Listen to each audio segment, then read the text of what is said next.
Revoliucinis metodas jau gamina elektrą iš jūrų dumblių. Vandenyno vandenyje patalpinami specialūs elektrodai. Ir priešingai nei kiti elektros gamybos metodai, šis ne tik neteršia, bet ir išskiria deguonį, kuris padeda atmosferai.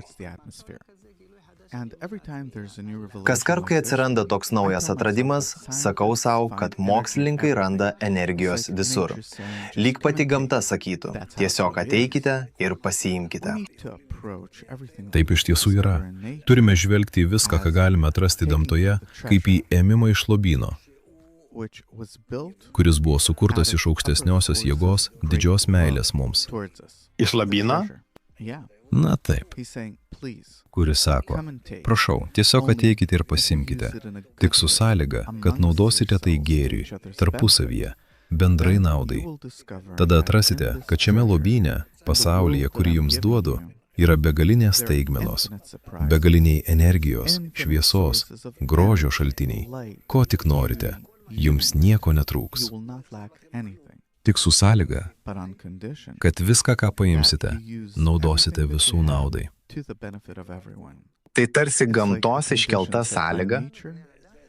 Ši sąlyga yra todėl, kad gamta yra tobula ir vientisa. Ir mes, norėdami teisingai naudotis gamta, taip pat turime būti tobuli ir vientisi kaip pati gamta.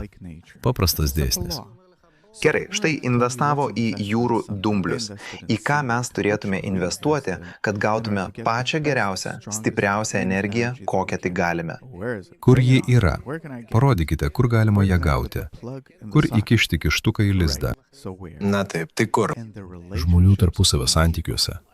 Iš čia išgauni begalinę energiją, ką tik nori. Ir ji niekada nebus tavo žalai, o visada tik tavo naudai.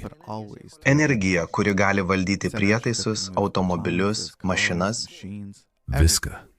Ji neribota. Visata.